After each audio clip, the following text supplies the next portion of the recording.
And thank you, our dear viewers, for tuning in at Family TV. I think I'll start by appreciating the management of Family TV for providing such a valuable platform for, to sensitize the public. It's not that every station in the country provides such valuable platforms. So we are very indebted to the management for giving us this particular platform.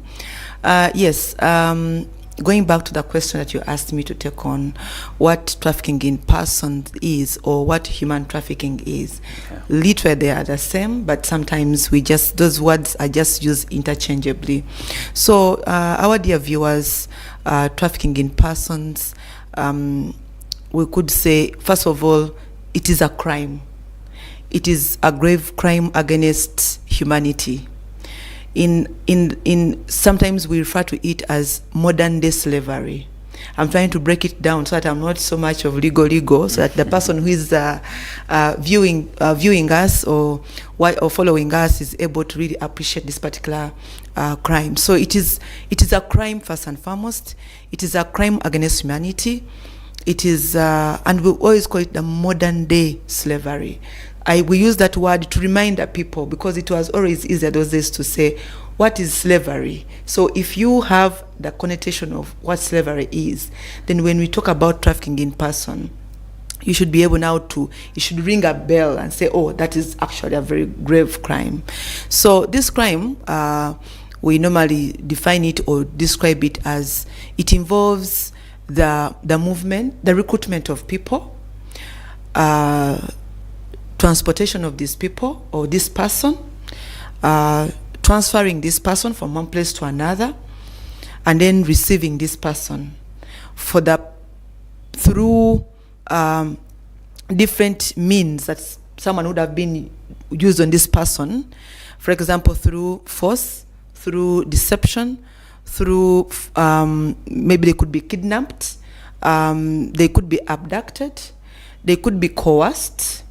The person who recruited them could have used their vulnerability.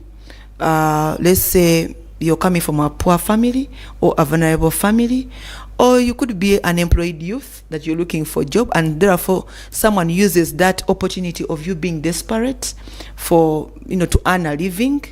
Someone could have paid money to another person who has control over this person who is being trafficked. In most cases, this involves children.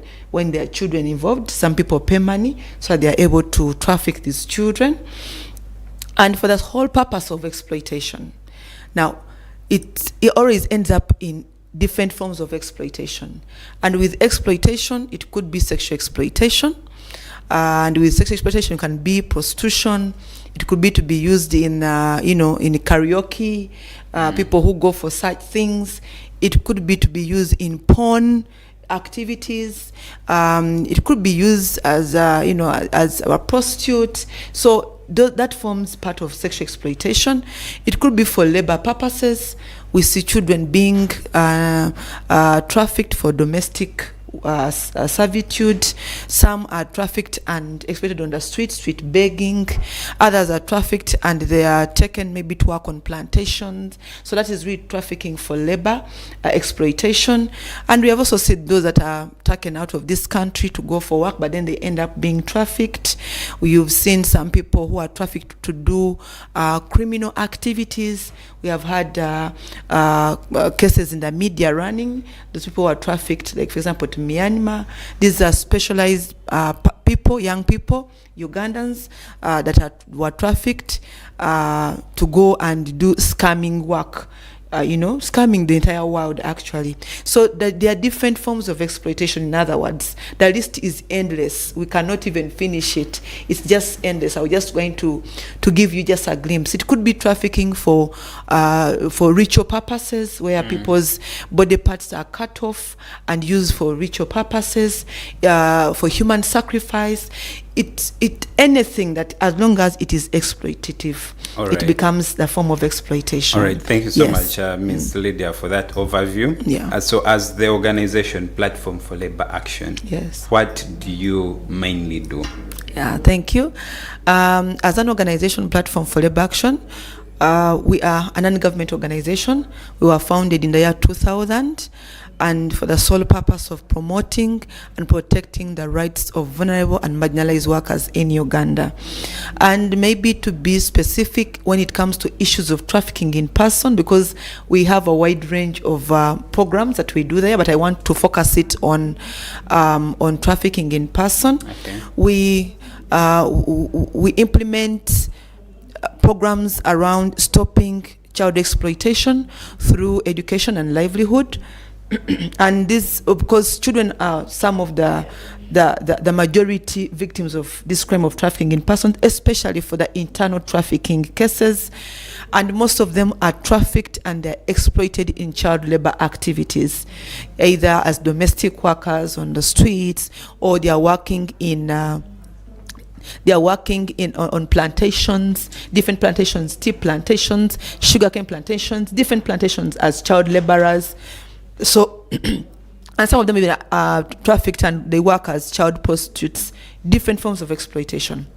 So for us as an organization, we do programming around that particular area of stopping child exploitation through education and livelihood. So we support them to go back to school, especially working with government schools, and also working with the families where they come from to see that they increase their incomes at the household level, so that the household is not forced to depend on the children or forced to send children into child labor. The other programming which we do, which really focuses around to try to prevent the crime of trafficking in person, is we do what we call awareness raising, which we term pre-decision awareness raising, targeting communities with information about safe and regular migration. Because most people end up as victims of trafficking in person, especially for transnational cases, because they have been hoodwinked to believe that there are jobs out there that pay a lot of money. Yes, as a country, Uganda, we are implementing what we are calling externalization of labor program, and indeed people are going to work. But through that, the traffickers have used it to traffic Ugandans under the disguise of going to work abroad. So we provide information as is by the Ministry of Gender, Labour and Social Development, so that people are able to make that informed decision as to where they want to go, as to which work, and who is to take them, emphasizing for them to use legal procedures when going to work abroad. All right, but we also provide legal aid services to such victims that are found in exploitative labor, either they are children or even those that are going to work abroad. So in brief, that's what we do as Platform for Labor Action around this kind of topic that we are discussing today. But as an organization, we do other kinds of work, and still, of course, it's about protecting the rights of workers in the country. Thank you so much, Ms. Lydia, for that insight. So I will take it from here and ask you, can you pinpoint some significant achievements so far? From our side, or generally as CSOs? No, from your side. Oh, yes. Yes. One, we've been able to, since, if I may just to go back, just this year, we are able we are supporting 600 children. And these children were found in child labor activities in the sugar and rice subsector. But focusing in eastern Uganda, that is Iganga, Kaliro, Bujiri, and 300 of those are being supported with scholastic material, payment for books, pens, pencils, but also for them to be able to feed at school, and those small things that are asked at school. But we work with government aided government schools that we work with to support them to be able to continue with their education. 300 of them are for vocational skilling. Now, those are children that are 15 years and above, but we found them when they are out of school, they have dropped out of school, but they are exploited in sugarcane cutting, they are working at rice mills and all that. So they have been enrolled in vocational skilling, where they are skilling in different vocations. These include leather work, they are doing carpentry, they are doing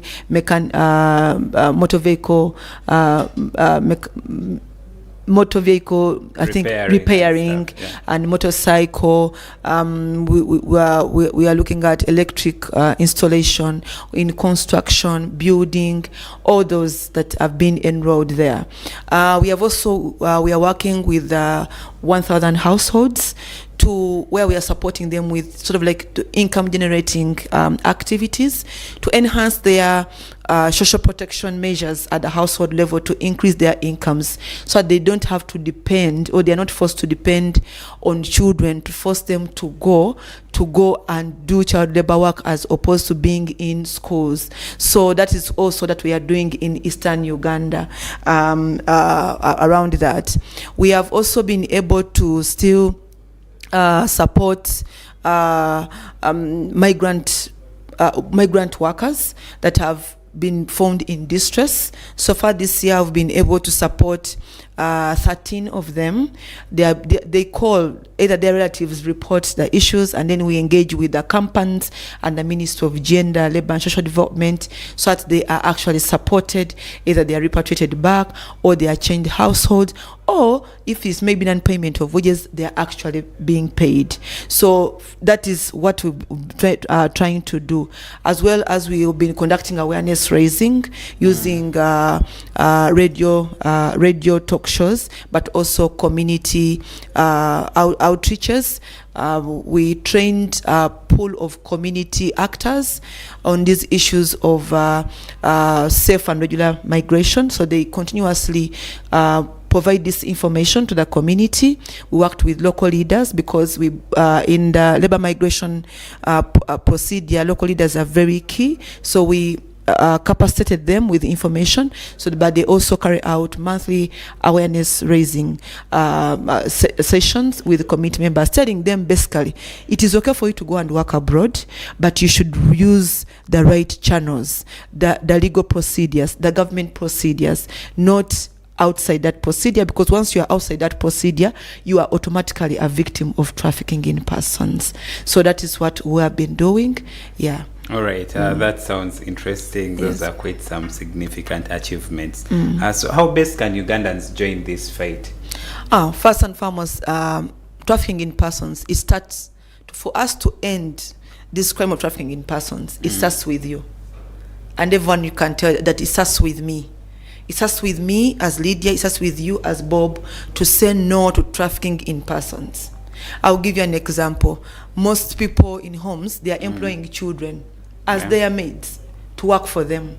But that child is in child labor. And child labor is one of the forms of exploitation under trafficking in persons. So if you're using a child in your home, I can tell you, you are already contributing to trafficking in persons in this country.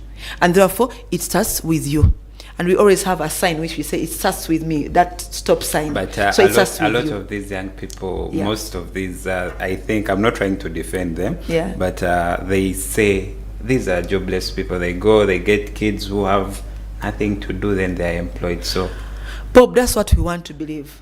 But homes and people in this country, they deliberately call in the villages, up country, and say, send me a young person.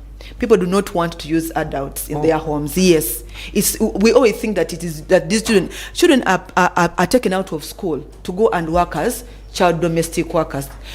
Yes, they are. Children are taken out of school. For example, you are a truck driver.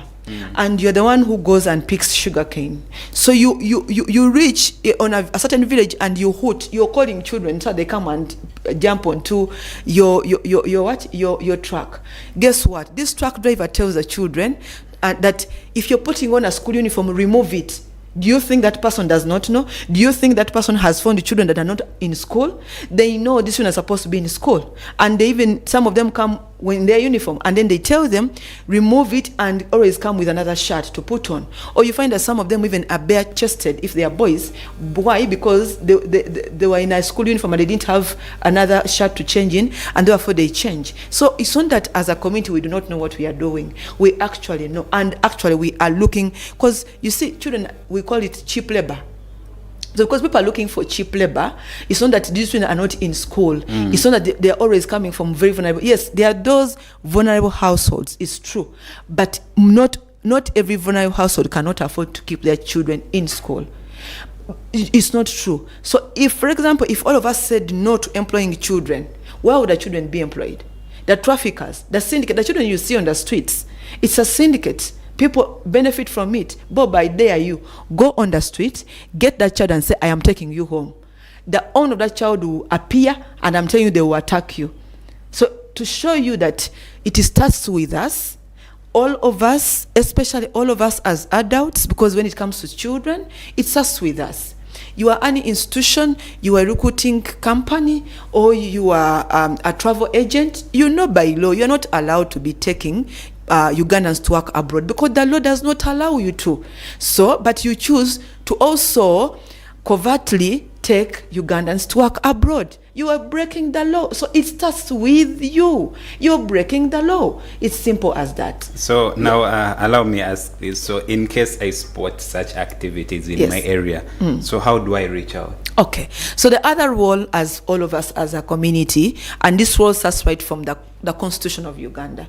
So as a citizen of this country, you have a duty that when you're seeing something wrong being done, a crime being committed, you have a duty to report it to the authorities.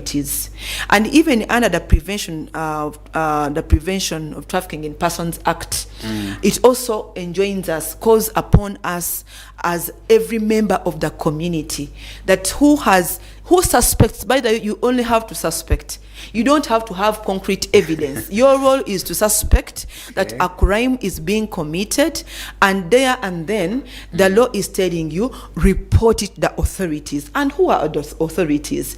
You can start right with the local leaders in your communities. If you're unable to reach, for example, the Coordination Office for Prevention of Trafficking in Persons, Prevention of Trafficking in Persons under the Ministry of Internal Affairs, but you start with the local leaders. If you're near the police post or a police station, nowadays we're even lucky that the police now is implementing a sub-county policing model, whereby every sub-county is going to have a police station. So meaning you're not very far from the police.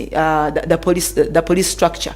Apart from the sub-county police stations, now we also have the posts. So you can go to the nearby post or police station and report and say, I suspect that I see my neighbor. Children are many, but they are over 20, but they sleep in one room. That alone should cause alarm to you, who is a neighbor, to search housing for such people, or even just people.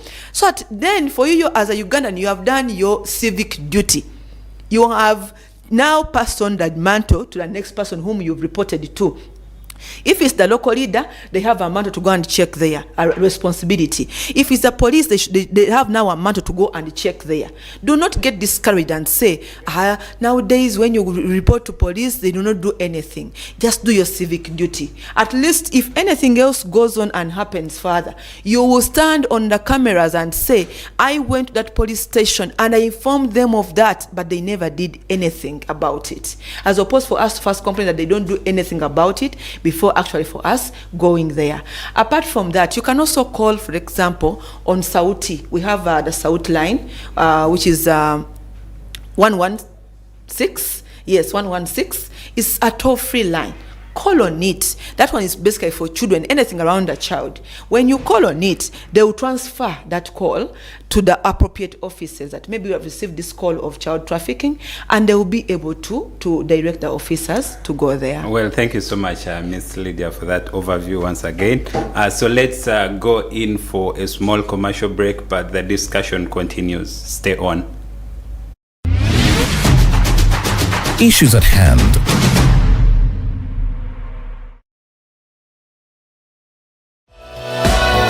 This is Church of Uganda Family TV. Enriching lives. Regulated by the Uganda Communications Commission.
This is Church of Uganda Family TV.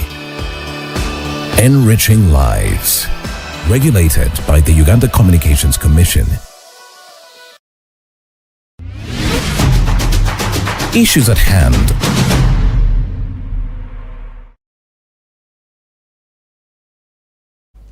Welcome back from the commercial break. We are still discussing matters human trafficking or trafficking in persons. And on 30th July this year, we are going to join the world to commemorate the International Day Against Trafficking in Persons. And the theme for Uganda as a country will be Human Trafficking is Organized Crime, #End the Exploitation. So joining me today is Ms. Lydia Buite, who has already shared an overview of how the Platform for Labor Action has contributed to this fight. She has told you how best you can join the fight. Now it's time to see the role of the civil society organizations in this fight against trafficking in persons. Yeah, thank you, Bob. So as civil society organizations, we have played a role, we believe a critical role in the fight against trafficking in persons. First and foremost, civil society organizations are doing a lot of preventative work to prevent the crime of trafficking in person in different ways. One of them is creating awareness raising. We are creating awareness raising using working with the community structures like the local leaders. We are working with youth groups. We are working with women groups. We are working with diverse groups, ensuring that everyone somehow is reached by this particular information. So we create awareness in the different districts of operation because civil society, because mostly they are donor funded. So if wherever the civil society organization is operational, you just know there is some form of awareness raising. Right now, under that civil society, maybe just to go back, as civil society organizations, we are organized under the Coalition Against Trafficking in Persons, Uganda, which we call CATIP.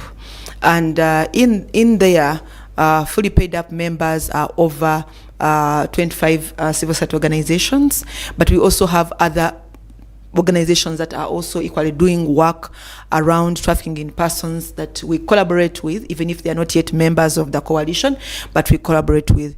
So we have sort of like, let's say 30 or 40 organizations trying to work on this issue of trafficking in persons across the country.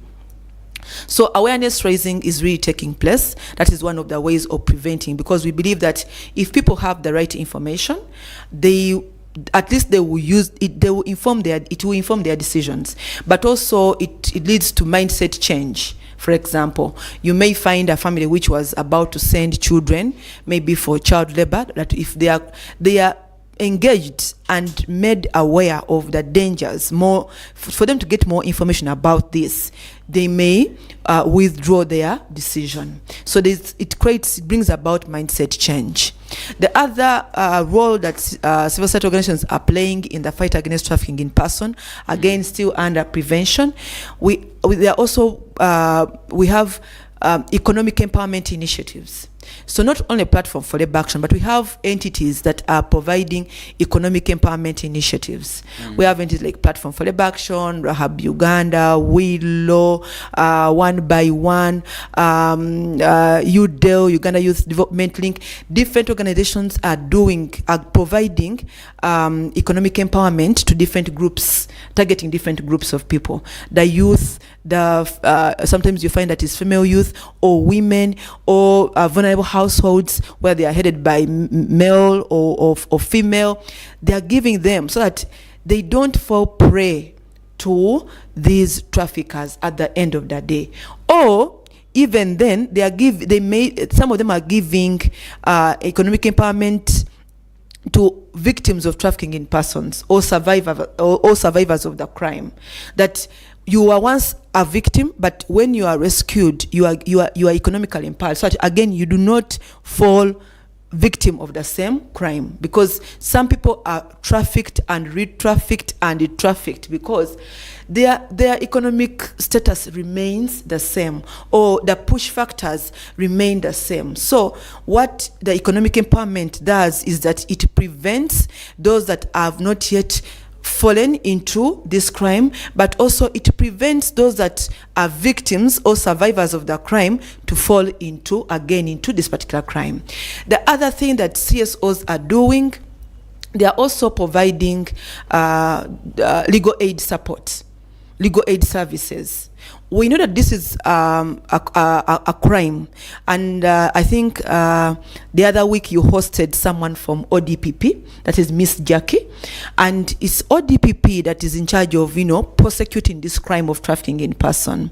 But there is also what we call private prosecution as well, like you had. I don't know if you were the one actually who hosted her, but there's also private prosecution. The victim can also choose, although DPP still remains with the power to take over if they wanted, to continue that prosecution or even to discontinue. But we also provide civil representation, because a victim of trafficking in person can have the criminal part of it, but there can also be civil rights which were violated as they were victims. For example, I'm a victim of trafficking in person. I was exploited in labor. But while I was there, I was not paid my wages. So I have a case of unpaid wages. Whereas there is a case of trafficking in person, there's also a case of unpaid wages. Sorry to interrupt, Miss Lydia there. Yes. So now let's talk about external labor for a bit. Does it only apply to those who don't get their pay, or there are those who are okay with the whole system? Like when they take me and they get my money, it's all good. No. We are condemning a lot the child labor. Yeah. Yes, we are condemning that. But external labor, there are a lot of justifications we see. People say we go, they pay us well, what. So No. We are not even condemning. Why we condemn child labor? Because child labor for it is a crime in itself. Yes. But going to work abroad is not a crime, as long as you have used the right channels. As long as you have used the government channels, it's not a crime. Labor migration is a fact of life. Even us internally here, we are migrants. If I ask you where you come from, we find that we are migrants, both me and you, but we are internal migrants. And maybe the reason why we are in Kampala Central here is because we came for work. So labor migration is a fact of life. And no one is condemning labor migration. But it is what is done that the criminal acts in that movement that turns it to be, let's say, a crime of trafficking in person. So if this person has gone to work and they have not been paid, meaning they are demanding their wages, but once they are not being paid, it's a sign of this crime of trafficking in person. It is case by case, so you'll be able to get the facts and be like, oh, this case now has turned into trafficking. By the way, you can even go through proper labor migration, and still you can end up as a victim of trafficking in person. Yes, if certain things are not followed again. I was taken, let's say, giving an example, I was taken to go and work as a domestic worker. Yeah. I'm going to use the known country, which is Saudi Arabia. When I reached there, I was told I'm going to earn 900 Uganda shillings. But reaching there, they tell me, no, you will earn 500. Already the terms and conditions have started changing. Already, even by that, yes, I went through the Ministry of Gender. They are aware I went to Saudi Arabia. They are aware even who is my employer. But on reaching on the ground, the terms of my employment, of my contract, which I signed, they start changing. And if they change and I raise that complaint and it is not acted upon by the responsible company and what, it can then turn into a crime of trafficking in person. Or I go there, indeed I'm being paid my 900,000, but now the household, members of the household, they start sexually harassing me. I raise this complaint, and I'm just going to use one of the phrases that normally girls tell us, that when I told the company that brought me, they told me, what is wrong with that?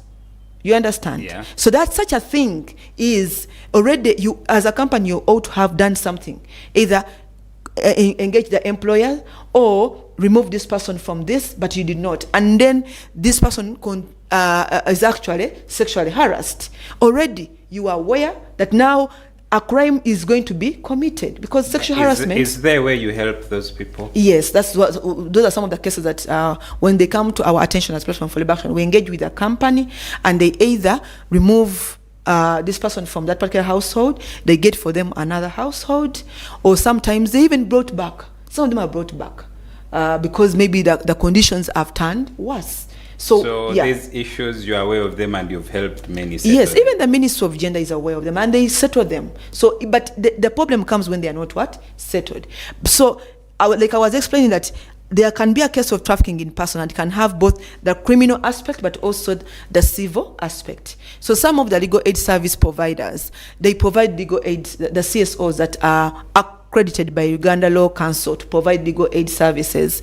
They provide legal aid services. We have Platform for Liberation, we have Women Pro Bono Initiative, we have Willow International, and others that provide legal aid services. So those there will be different legal aid services that are being provided because you can also work with ODPP, the Office of the ODPP or the Resident State Attorney as a victim counsel.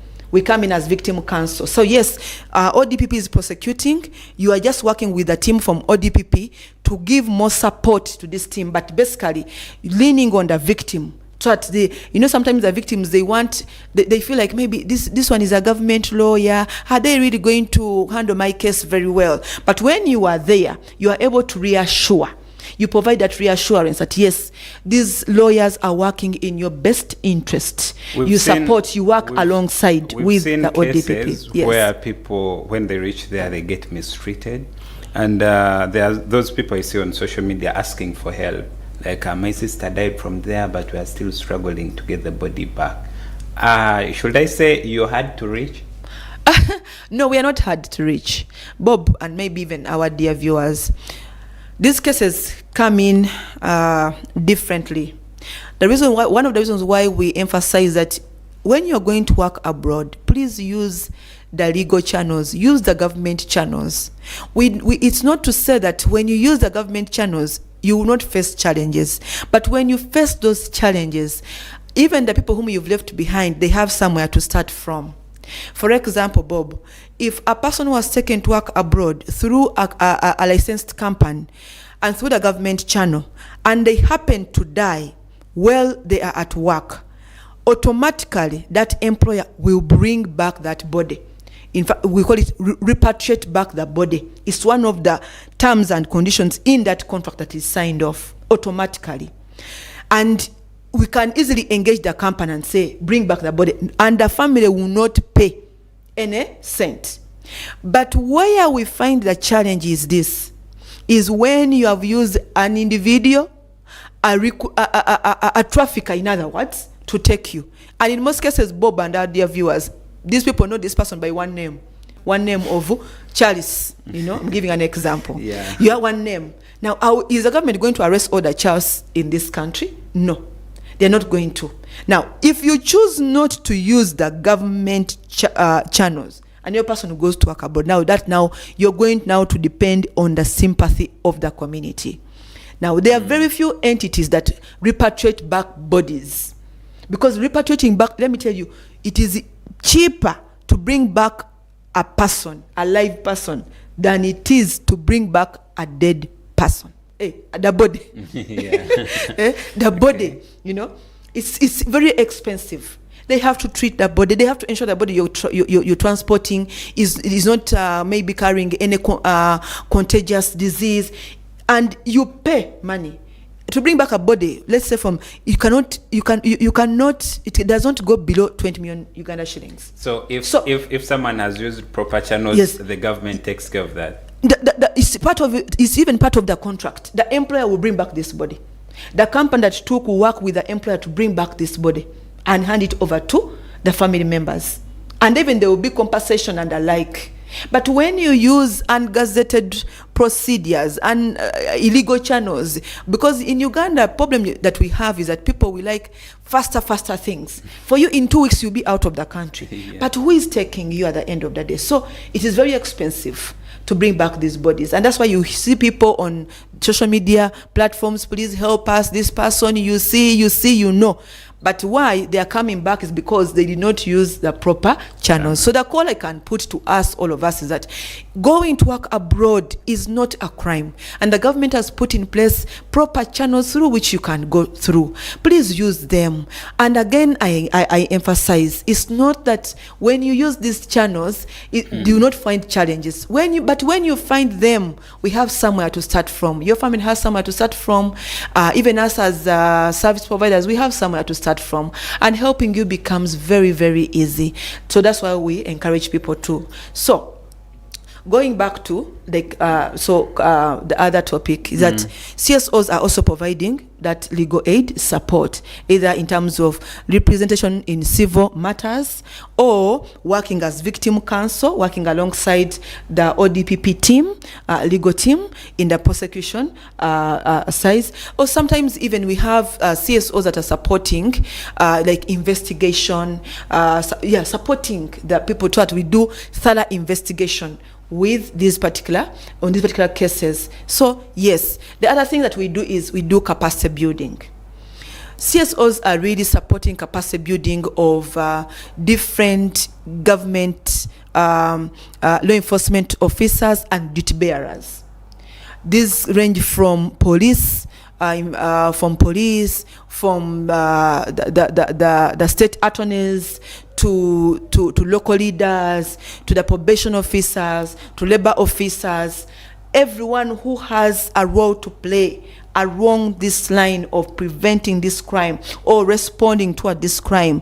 CSOs have worked together with the Coordination Office on Trafficking in Person to do capacity building, to facilitate capacity building sessions, so that then the law enforcement officers, the duty bearers, they carry out their mandate from a more informed, angle, that they have the necessary knowledge and skill to do investigation, because this crime takes different turns. Today it is online, the other day it is now cyber, the other is different. So they have to be updated.